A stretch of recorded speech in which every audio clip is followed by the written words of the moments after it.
Good evening, ladies and gentlemen, and welcome to the Roman Polcha Show. Today is Tuesday, September 12th, and I am very, very excited to be with you guys on this day today. So, I don't have too much of anything spectacular to do for an introduction today.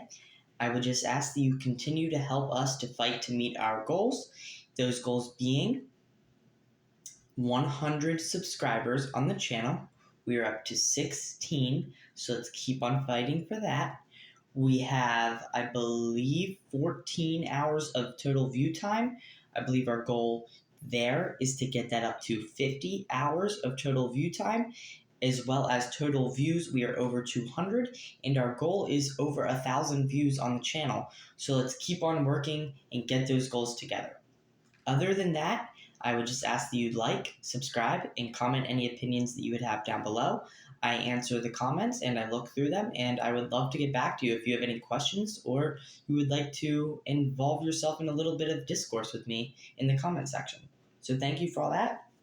Today's video is going to be about Trump and his policies that he plans to initiate in his new presidency. He is the president-elect, and also the cabinet members that he has and plans to put around him.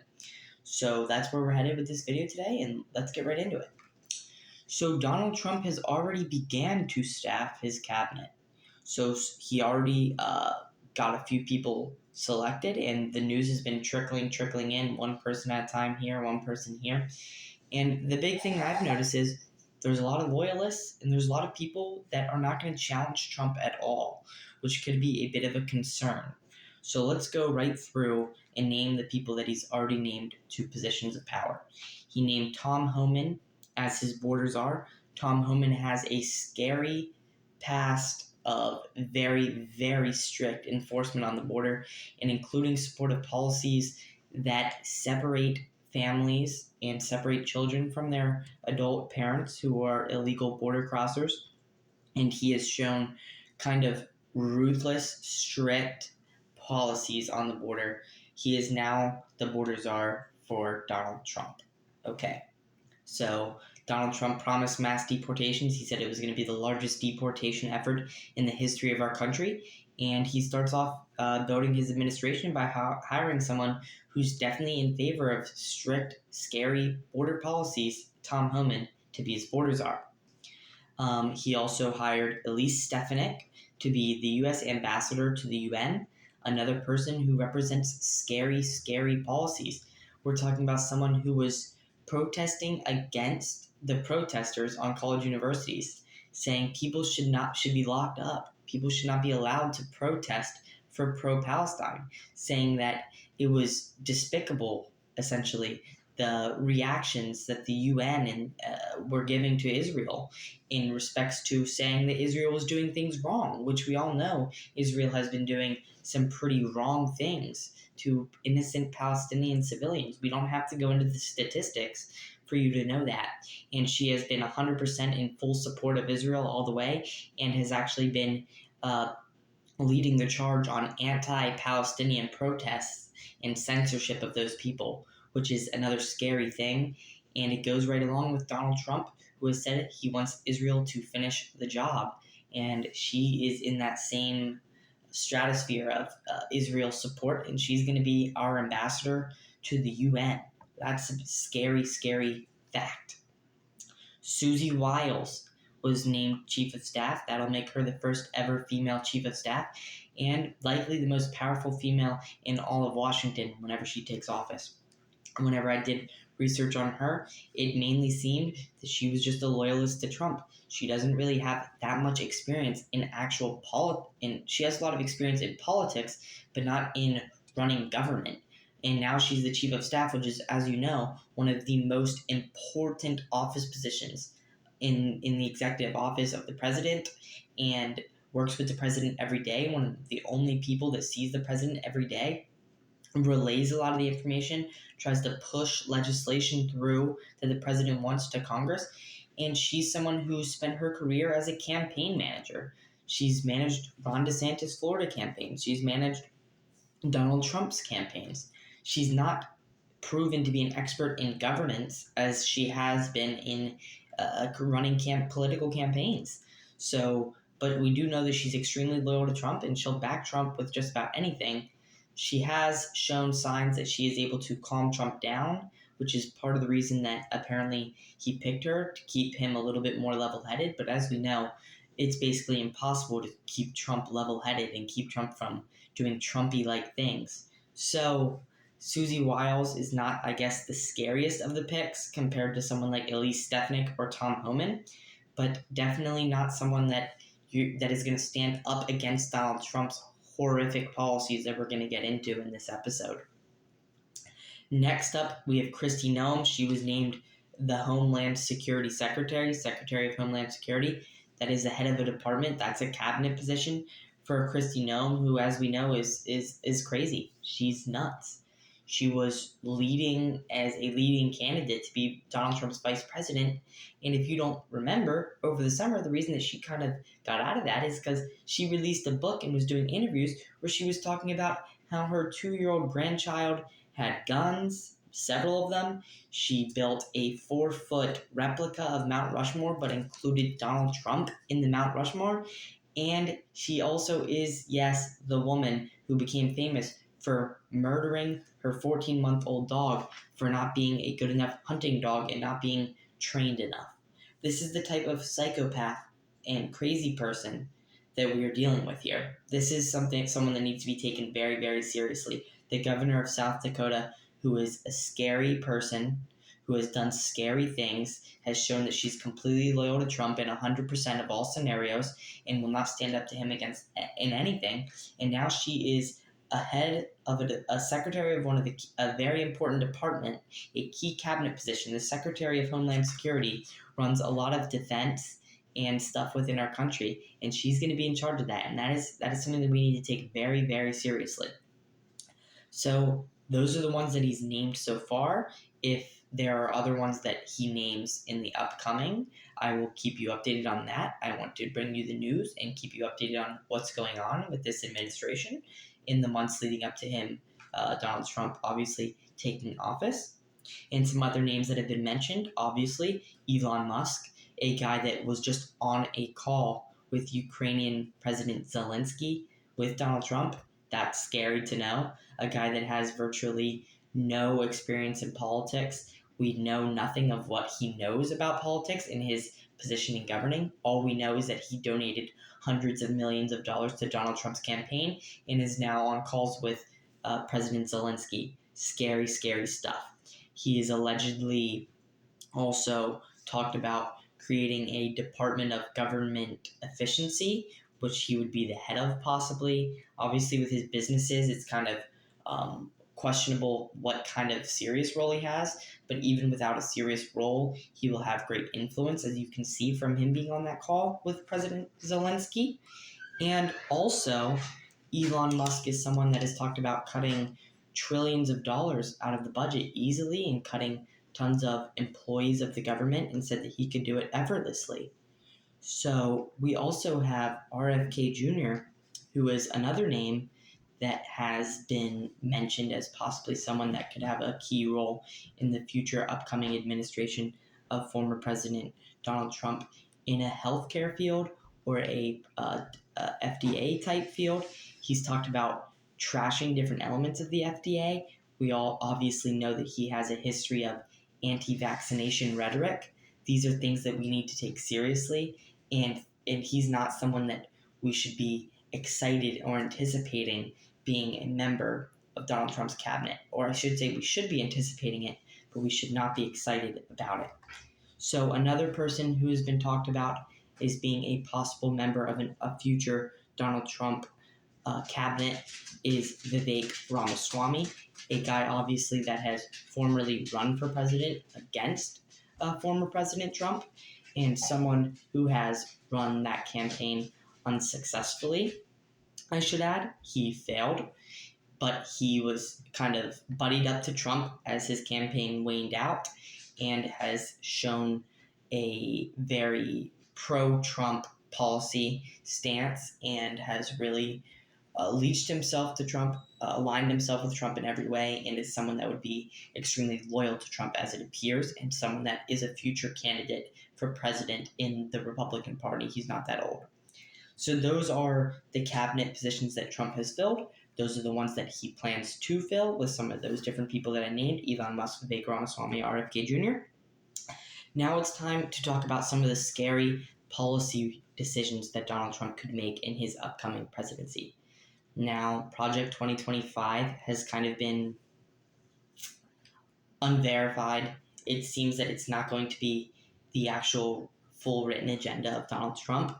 It's actually an agenda called Agenda 47, which is kind of a Project 2025 light. It's not the 900-page monstrosity that Project 2025 is, but it has a lot of very similar policies that we can see Trump doing in his next presidency. So a lot of this has to do with some pretty basic policies. A lot of them are to do with climate, immigration and tariffs, and the economy, as well as foreign policy. So I'm just going to take you through some of these policies that Trump has laid out, either in the past talked about or is in Agenda 47, and policies that we need to take seriously due to the legitimacy of Donald Trump either speaking about it or having it written down, and how scary they are. These are policies that are not good for the country and are policies that could have a major negative impact on our society. So, like Gavin Newsom did, he's getting California ready, getting the lawyers ready, getting prepared to try to Trump-proof California, as many other governors I'm sure are as well. J.B. Pritzker has said similar things, governor of Illinois. We'll probably see something like that in Pennsylvania with Josh Shapiro, and Minnesota with Tim Walz, trying to get the state ready to try to protect states' rights in these scenarios over the federal government, which is going to be inflicting some pretty large and scary campaign laws and agenda policies. So what would some of those be? So let's look at it. So with regards to climate, Trump is probably going to pull out of the Paris Climate Agreement, which he has done in the past. He did it during his first presidency. And what does that mean for the world if America is pulling out of a climate agreement that a lot of countries agree on, and a lot of countries are working together to fight climate change as one unit? And that's important because it's a world global issue. It's not an issue just in the United States.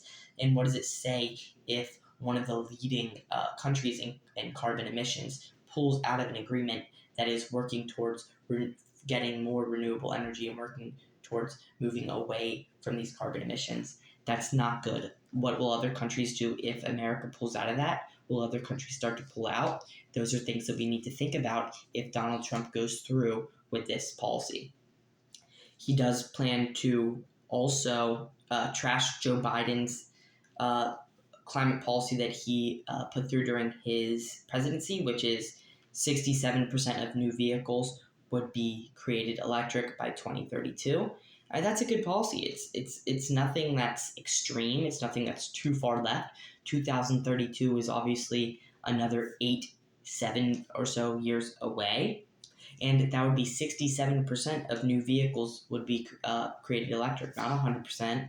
Nothing too far left. Nothing like maybe other people would like to see done, more extreme green policies, but a good policy and something that Joe Biden has done that's positive. And Trump is going to try to reverse that if he gets into office, or when he gets into office. He's already in. And also, this is not climate related, but this is just a string of more scary policies that he has suggested, is that he wants to reverse Biden's executive order that ban trans people in the United States military. Biden did fight for trans rights in that way, in gaining them the access to be in the United States military, something that Donald Trump does not want for them. That's just a fact. He wants to get in, he wants to get rid of that executive order, and he wants to mandate it that there is only 2 legal genders in the United States. Those would be male and female. It's more of a culture war issue. Obviously, trans people should have the right to be in the military. I think that's something that I don't know what the exact statistics and polling would be. I would imagine that's pretty universally people think that if you are trans, you should still be able to serve your country. But maybe I'm wrong about that. I'd have to look more into the statistics. But it seems unpopular and it seems very scary if you're in that community, if you can't even serve your own country. Well, that's a policy that Donald Trump's going to bring whenever he comes into office. He's also floated possibly doing the death penalty for drug dealers. Is that even constitutional? It's debatable, I guess. I don't think that he'd be able to get it done. It's such an extreme policy, but it's something that he's talked about. And if it's something that he's talked about, we need to take it seriously because this guy's a loose cannon. I mean, we're talking about a guy who still has not accepted the results of the 2020 election. That was a complete, fair, democratic election. So we really do need to take these policies that he's floated or talked about seriously, including another policy that he's kind of just floated out there, which has been banning federal funding for schools that teach critical race theory. What does Donald Trump consider critical race theory? Truthfully, I wouldn't be surprised if he thinks that teaching about slavery in the way that it happened, which is that African Americans were significantly oppressed, does he consider that critical race theory? I mean, Donald Trump, we're talking about a guy who I'm not so sure is too educated on a lot of these issues. He kind of just says things and flies by the seat of his pants. And whether or not he actually means he's going to, for real, ban school funding for schools that teach about that is questionable. And hopefully it's just something he says. But if that is true, that's scary. And how bendable is the definition of critical race theory to meet Donald Trump's standards of that being met and then you losing federal school funding? That's a scary policy. He's also floated the idea of going to war with Mexico, well, specifically not with the Mexican government, but with the cartels and declaring them a terrorist organization and bombing them and doing all kinds of crazy things down there, which would be wildly, I don't even know the word to describe it, to be honest, unhinged. It would be unhinged for Donald Trump to do that. And these are things that he's floated out there. He's floated out going to war with Mexican drug cartels. He's floated banning federal funding for schools that teach critical race theory. He's floated even just getting rid of the Department of Education entirely from the federal government. These are insane policies. We have to acknowledge that these are scary policies, not to mention his normal policies of cutting corporate tax rates and cutting taxes on the insanely wealthy. He does plan on rolling back the corporate tax rate from 21% to 15%. Do corporations really need that tax cut? Or do the working class people that 60% of them are living paycheck to paycheck? How about we cut taxes on those people and make the corporations pay their fair share? Don't forget, that's why Trump added trillions of dollars to the debt the last presidency, because he cut taxes on everyone, but then spent tons of money on things like immigration policy. And if he's going to do the biggest deportation that we've ever seen in this country and cut the taxes on everyone across the board, including the most wealthy people like Elon Musk, then of course the debt's going to continue to skyrocket, because where's the money coming from? You're spending more, but you're not taxing any higher. And these are dangerous policies that Donald Trump has been putting out there for a very, very long time. Now, that doesn't even include some of his most popular ones that we know for a fact he's going to do. We just talked about there's some ones that he's floated. Now there's ones that we know for a fact he's going to do. We know he's going to cut the corporate tax rate. We know he's going to cut taxes on the wealthy. We know that he's going to have terrible Israel policy overseas. We know that's terrible. He increased the drone war in his last presidency. He's probably going to do that again. He's going to let Benjamin Netanyahu finish the job and continue the massacre of Palestinian people. And in regards to Ukraine, he says he's going to end the war very, very quickly and reach an agreement. Well, is an agreement where Vladimir Putin, who invaded a sovereign country in Ukraine, going to get to keep 20% of the land that he's taken or something like that just to get peace? Or is Donald Trump going to actually demand that Vladimir Putin either give back the land that he took and or continue to fund and support Ukraine in their ability to defend themselves? These are real questions here. Donald Trump says things like, I'm going to end the war. But what does end the war mean? Is it even positive if you're just giving a crazy dictator like Vladimir Putin all the land that he's taken? I mean, he says a lot of things, but what does Donald Trump actually mean? I mean, the guy's a liar. The guy says things all the time that he does not mean. Now, let me tell you about something that he says that I do believe he means. I believe that he does want to tariff everything. He said he wants to put a 15 to 20% tariff on pretty much every country. He wants to do that across the board. And he said that there's a possibility of even higher percentages. We know for a fact, based on the research and data accumulation of many different economists across the world, that this is an absolutely horrible idea.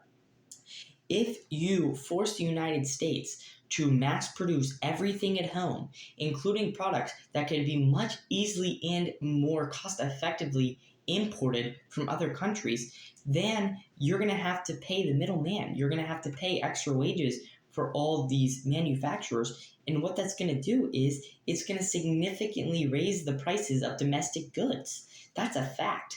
Tariffs of this size and of this percent and of this universal of using it on every country has never really been tried before, and it's pretty much universally agreed upon by some of the most intelligent economists in the world that this is going to negatively impact the prices of domestic goods for the reason I just named. You can't manufacture every single thing at home, and if you do, you're going to have to pay. You're going to have to pay, and who's going to pay? Well, Donald Trump's not going to have to pay. You're going to have to pay because you're going to be paying extra for all the goods that are being manufactured in the United States that we could be importing from other countries much cheaper. So also with immigration, we know he's going to do a mass deportation. As I've said multiple times in this episode, he has claimed he's going to do the largest deportation effort in the history of the United States. That's a scary policy. That's a scary policy. Why is that a scary policy?